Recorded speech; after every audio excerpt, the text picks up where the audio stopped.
Good day. Yesterday was a complex day in the situation in Ukraine, one which it's not entirely easy to get a full understanding of what's happening, but one gets the increasing impression of growing recriminations within the Ukrainian camp and also of growing tensions between Ukraine, or at least the Ukrainian government, and that of the United States. Briefly, it seems that the Russians and their allied forces have now made a very significant breakthrough in the defense lines opposite Donetsk city. It seems that the important village of Pesky, which had become a linchpin, as I've said, in the defense lines, has been either completely captured by the Russians or largely captured by the Russians. And it seems that the Russians have made further advances in a place called Marinka, another village on the same defense line, and also that the Russians may be edging closer towards this settlement of the encirclement of the larger settlement or town, if you like. Large village perhaps would be the most accurate description of Avdiivka. All of this in the same area, the northern part of the defense lines created by Ukraine opposite Donetsk city. These are the most heavily defended areas in eastern Ukraine. Large numbers of trenches, large numbers of bunkers, are all heavily defended, heavily built up, and it was universally assumed that the Russians and their allies would not launch a frontal assault upon them. Well, they have done, and it seems that this frontal assault has made very significant progress. As I said, holes have been punched through this defense line, and the casualties that the Ukrainians are suffering from what appears to be massive Russian shelling of these positions appears to be horrendous. Now, in my previous video touching on issues of Ukraine, I discussed how President Zelensky has spoken about the situation here as being hellish, and I also referenced briefly a Ukrainian soldier in Pesky who has given a rather bitter account of what has been happening in Pesky. Now, I was a little careful in discussing what that Ukrainian soldier had allegedly said, because I'd read his account of events on a Russian Telegram channel which strongly supports the Russian military campaign in Ukraine. And though the account from this Ukrainian soldier looked authentic, I was a little wary of reproducing something like this, which had come not directly from a Ukrainian source, but which had reached me via a Russian source. Anyway, it seems that this account from this Ukrainian soldier is real. This person does exist, and the account that he has given, which is harrowing, is real as well. Now, I'm not going to reproduce it in full.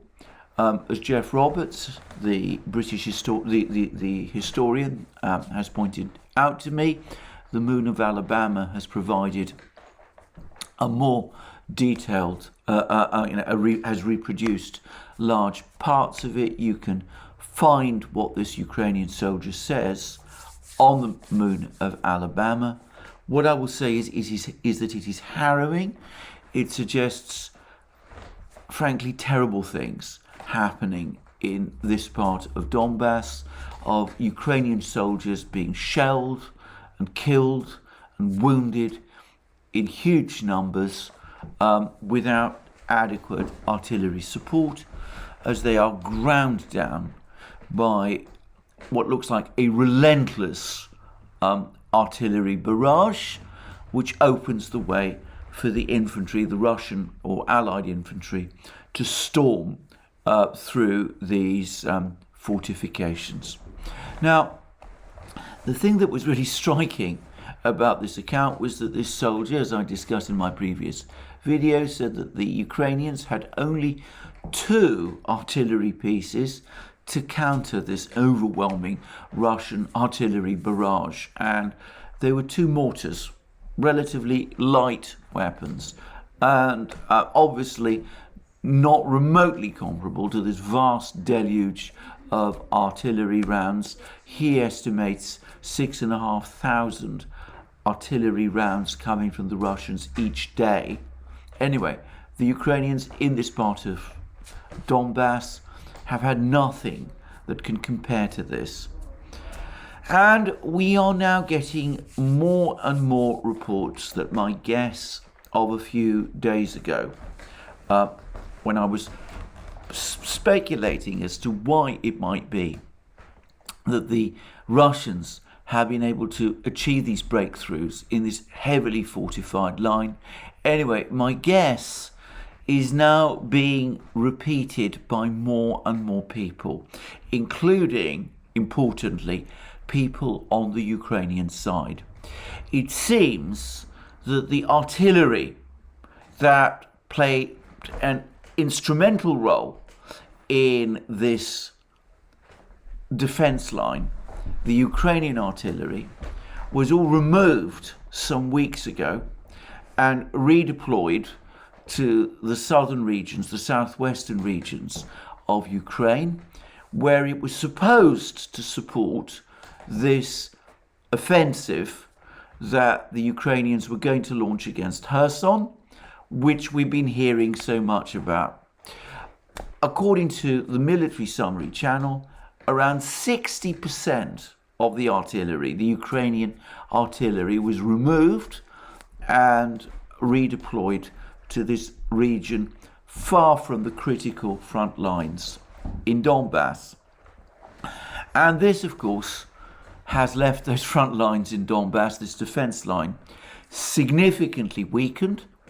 The Russians, who obviously are extremely well informed about what is actually going on these front lines, on the Ukrainian side of these front lines, detected that fact, and they seem to have decided that this was their opportunity. So they switched their offensive from Siversk, this small town in the north of Donetsk region, and refocused it against this heavy defense line, which they have now punctured. And there are rumors, there's speculation that this whole defense line might be not so much in the early stages of collapse, but that it's actually buckling.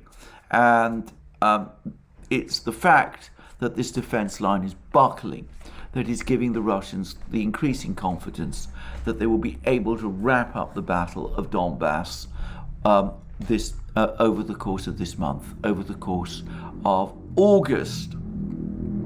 And there's been more events which have also been happening simultaneously a little further north from this defense line, with more and more reports of Russian advances ever closer now to the town of Bakhmut, which is the linchpin of the defense line from Siversk in the north to Bakhmut in the south, which is shielding the Ukrainian reserve concentrations in Donbass, in Kramatorsk and Slavyansk from the Russian offensive which will come.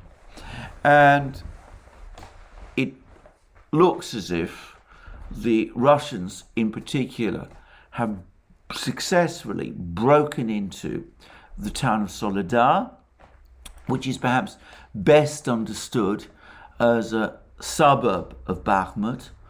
And an official of the Lugansk People's Republic has said that he expects Soledar to fall totally under Russian control within roughly 3 to 4 days, which would be which would put Ukrainian troops in Bakhmut itself in a critical position and might create the risk of their encirclement. So it looks like a disastrous picture. But we come back to that decision to withdraw all that artillery from the Donbass to southwest Ukraine, because it appears to have triggered a massive row within the Ukrainian leadership.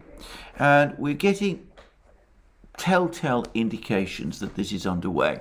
First of all, Ukrainian bloggers, some of whom are very good, by the way, in reporting aspects of the war, and who seem to be well informed about what is going on within the Ukrainian leadership, or at least military leadership, are making it increasingly clear that the Ukrainian military is furious about this whole episode, and that they have been sharply critical of the political leadership for what they consider was a completely ill-judged and misconceived decision. The political leadership, however, has pushed back, and we've now had a public statement from Alexei Arestovich, who is perhaps best understood as the spinmeister-in-chief of the Zelensky government. His purpose appears to be to put the maximum possible spin, the most favourable possible spin on developments from a Ukrainian point of view. Anyway, he seems to be saying now that he expects that the great titanic battle in the war will not happen in Donbass after all. Donbass is the sideshow, it's the distraction. The real great battle is going to come in southwest Ukraine.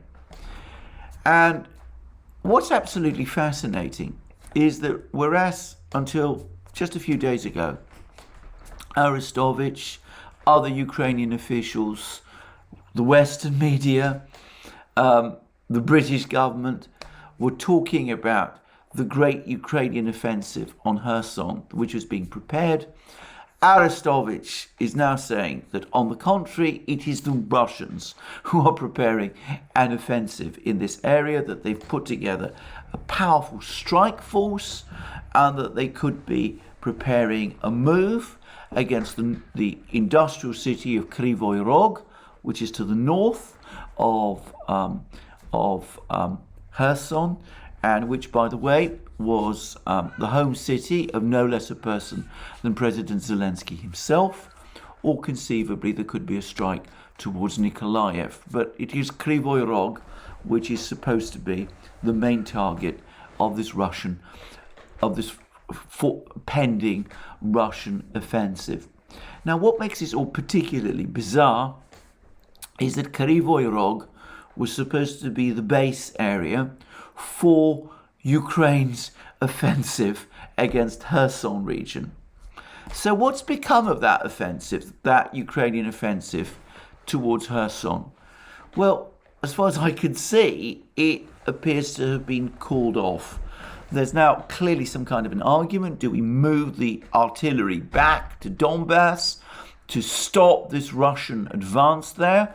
That seems to be what the Ukrainian generals, people like General Zaluzhny, the chief of the Ukrainian General Staff, are saying. Or do we keep them there, as Zelensky and Arestovich are saying, to counter this Russian offensive towards Kryvyi Rog? Note that this isn't any longer about using this artillery to support a Ukrainian offensive against Kherson. Now, there may be a particular reason why Arestovich and Zelensky and others in the political leadership want to keep the artillery where it is, far from the battle lines in Donbass. It's, as I said, the fact that Kryvyi Rog was Zelensky's childhood city. It may be that he feels, and the people around him feel, a particular connection to it. And besides, it is an important city. Were it to fall, it would be very, very difficult. It would be all but impossible, in fact, to deny that Ukraine is now definitely losing the war. So we have this very strange row going on. And this may explain some rather odd things. It may explain why we're now seeing articles like the one written by Tom Friedman in the New York Times, which I discussed in my previous video, in which Tom Friedman says that relations between the Biden White House and Zelensky have all but broken down.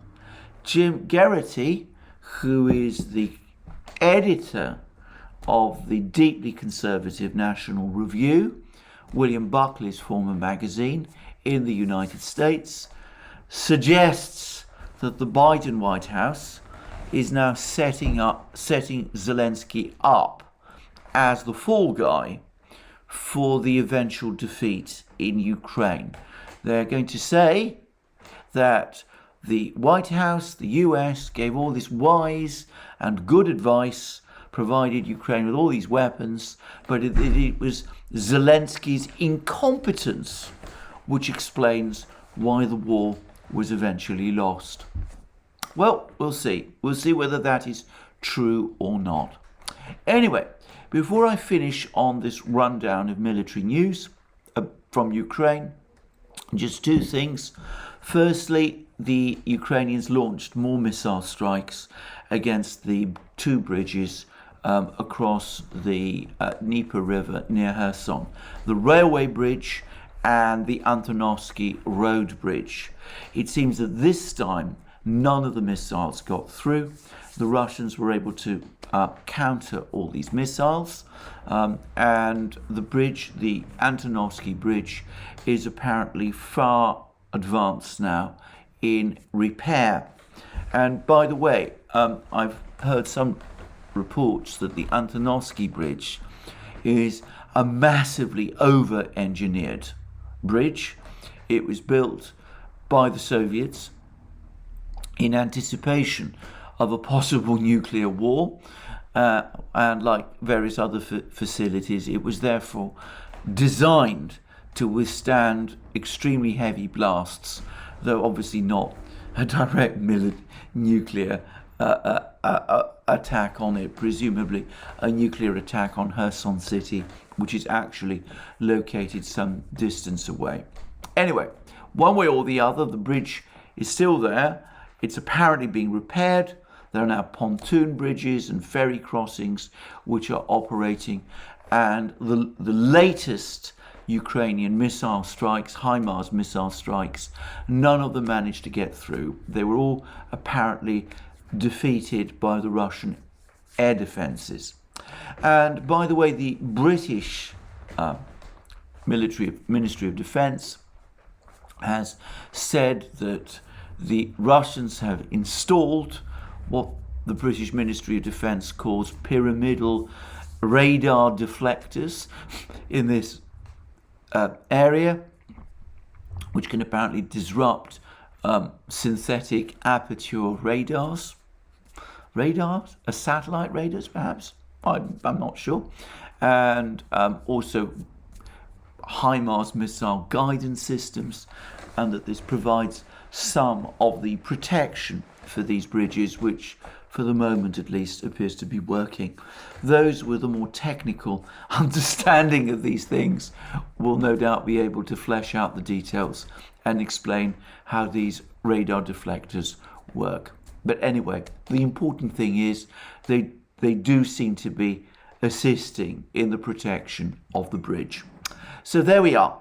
That is the military side in southwest Ukraine.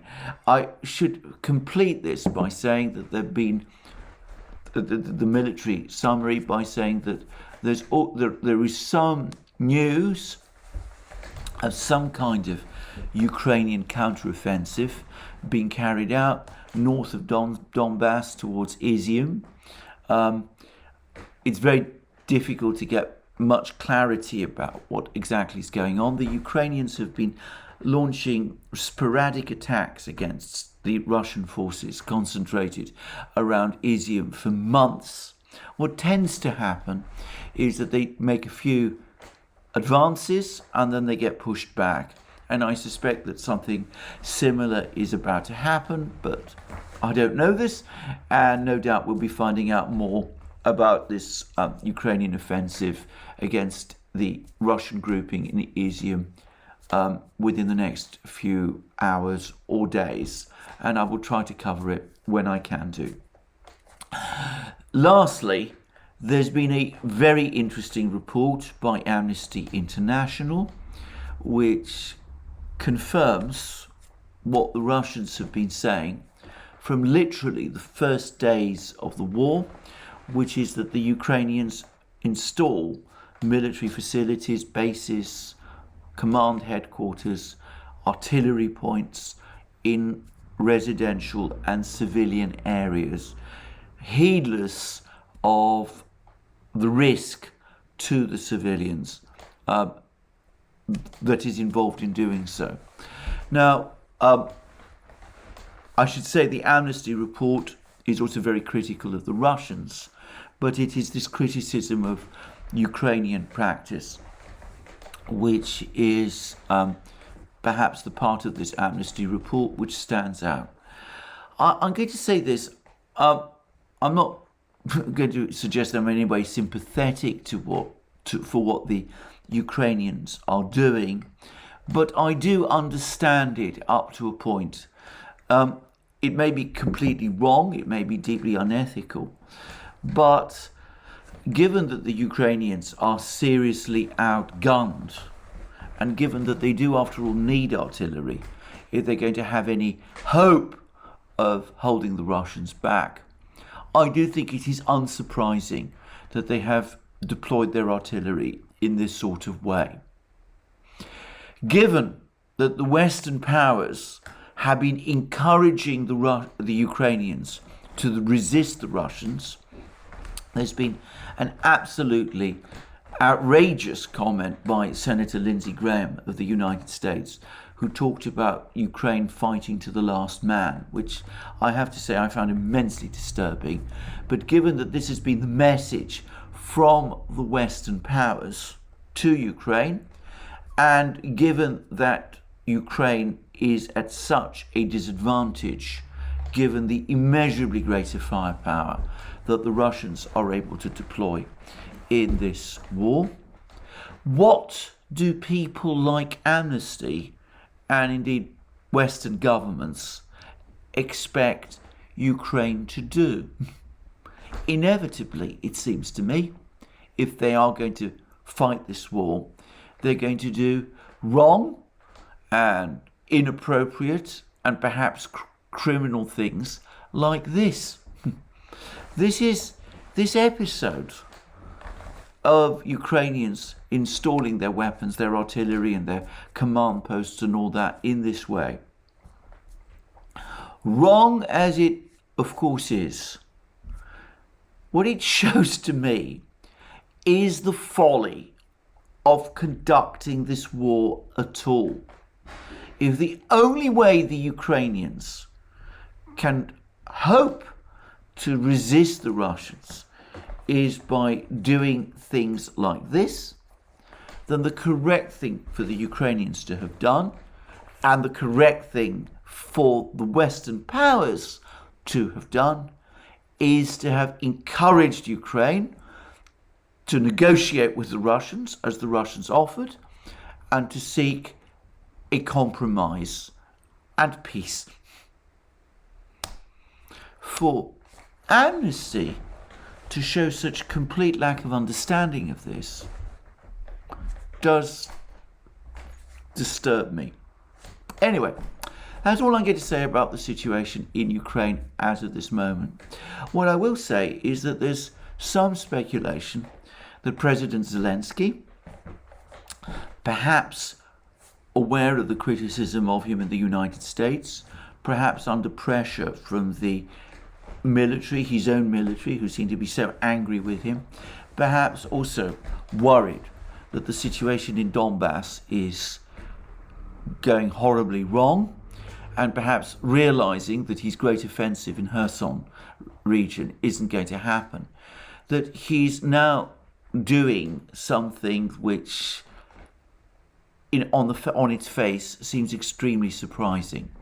There's a report from the South China Morning Post. This is a newspaper, a Hong Kong-based newspaper, one which clearly, obviously, has, is tracked by the Chinese authorities, but which nonetheless retains a great deal of independence. Anyway, there's a report from the South China Morning Post that President Zelensky is trying to speak directly to President Xi Jinping of China in an effort to try to revive that idea that the Ukrainians were floating earlier in the war, in the first days of the war, which is of China acting as some kind of mediator between Ukraine and Russia.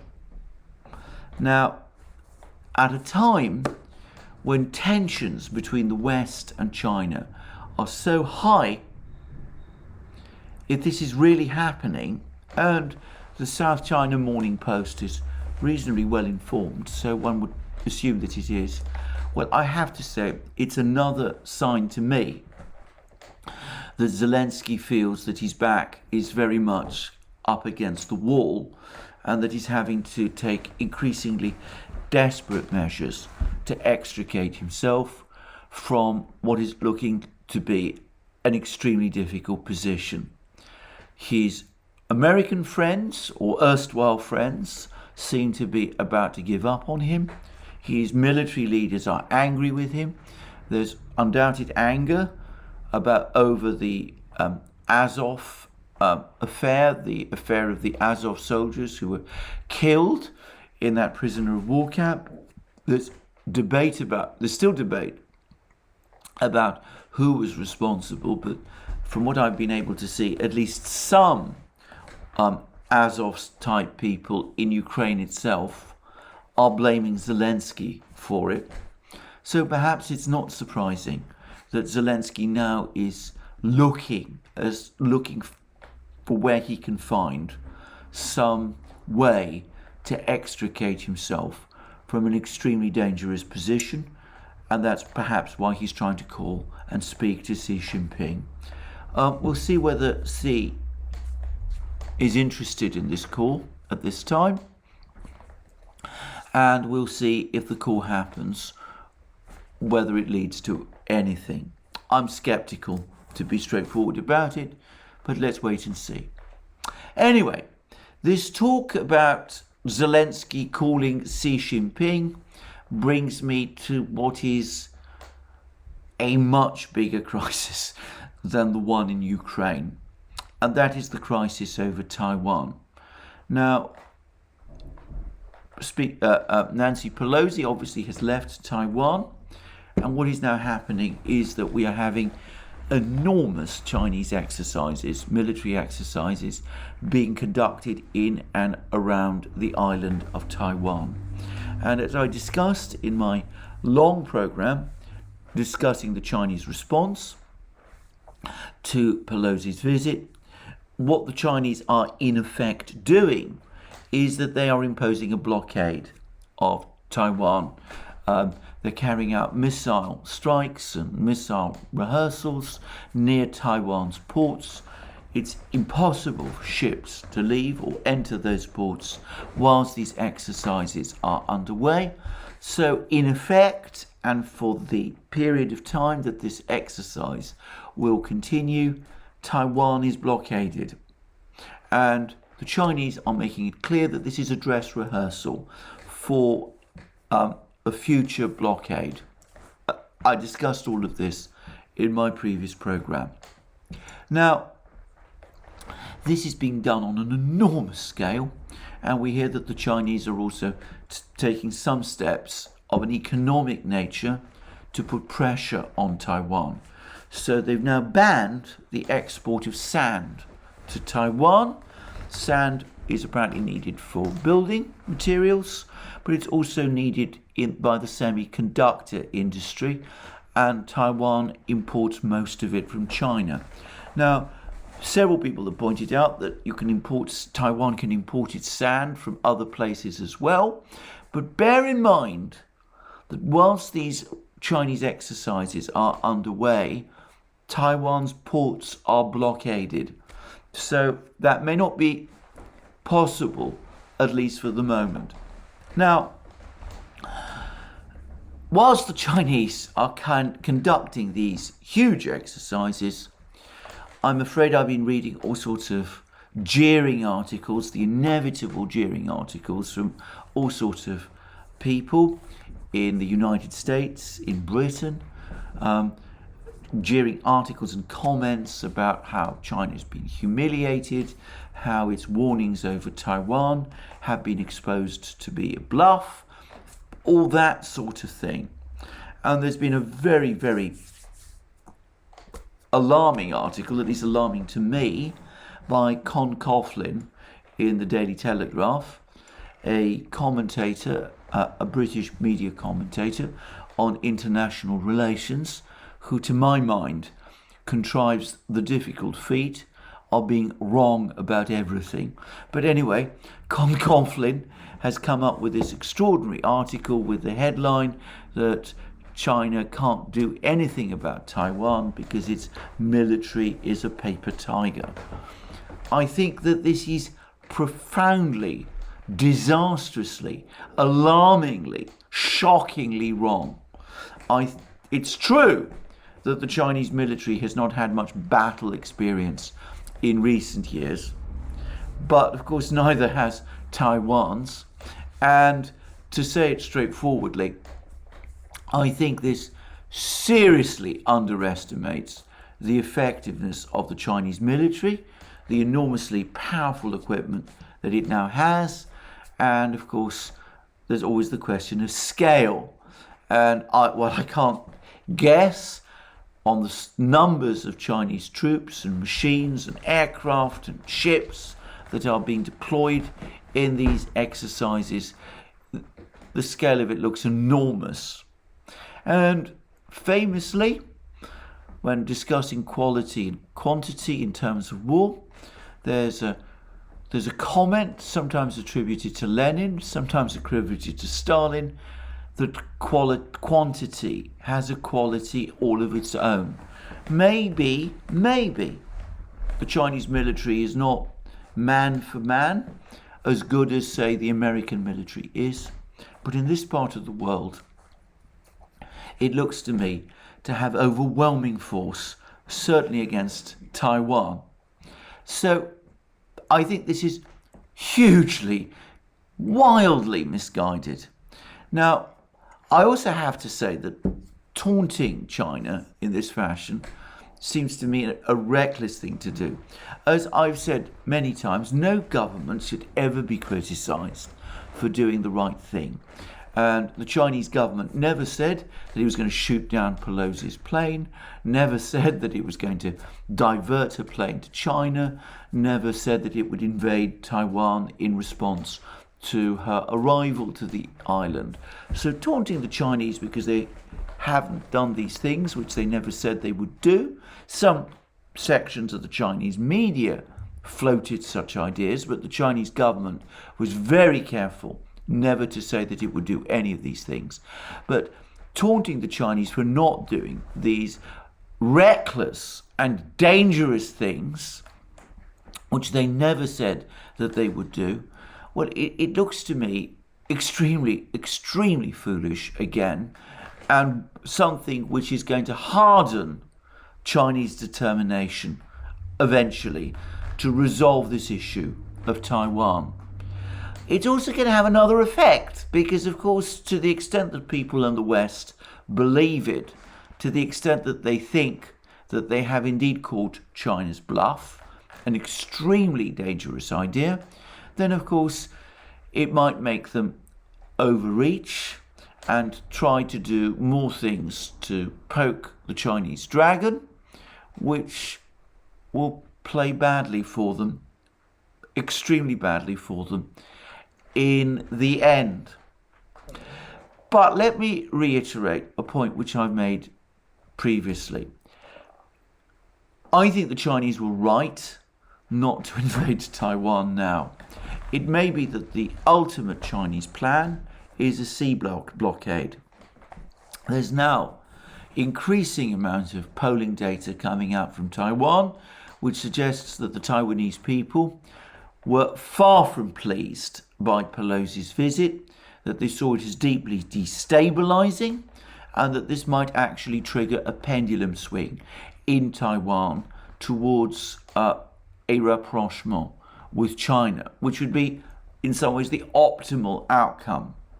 But one way or the other, the Chinese are now resolved to settle this problem of Taiwan.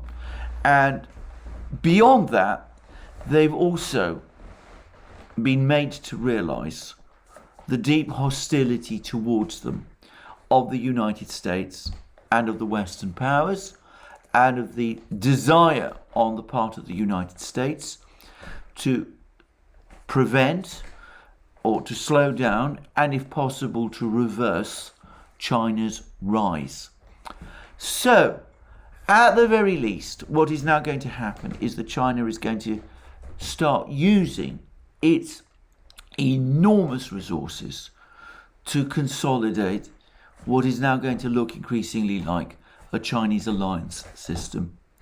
And of course, in the short term, what that means is stronger Chinese support for Russia. Now, I don't know whether Zelensky understands that, but it seems to me that if the Chinese were not willing to act as mediators in the Ukraine-Russia conflict in February and March, it's far less likely that they would be willing to do it, to fulfill that role now, given the huge changes that have been taking place since the start of that war, the Ukraine war, back in February. So, much more likely is we're going to see a further consolidation of Chinese-Russian partnerships. And they will obviously take economic nature. The Chinese will now be particularly concerned to safeguard their oil and gas and coal deliveries and their food deliveries from Russia. But it will also no doubt take technological and ultimately military cooperation as well. Now, a couple of weeks ago, the former US Secretary of State was talking about a former US Secretary of State was talking about Mike Pompeo was talking about the danger to the United States of this pan-Eurasian colossus, China and Russia, coming together. China's vast manufacturing capacity, Russia's enormous raw materials, combining their militaries, combining their technological basis, combining, that this would be an enormous challenge for the United States, and of the imperative need to do something to prevent that from happening. Pompeo simultaneously spoke about the need for the United States to step up support for Ukraine and the need for the United States to support the independence drive of Taiwan. What Pompeo was saying is what, in effect, the United States has been doing. Well, we see the result. Taiwan is now, in effect, under siege. Political opinion in Taiwan might be shifting, and that pan-Eurasian colossus, of which Mike Pompeo was warning everybody, is now coming to life. It does seem all extremely strange that the United States, that the Western powers should be working overtime to achieve their own geopolitical downfall. But there it is. That's where we are. I think that historians of the future will have much research to do in order to explain and understand these very strange moves.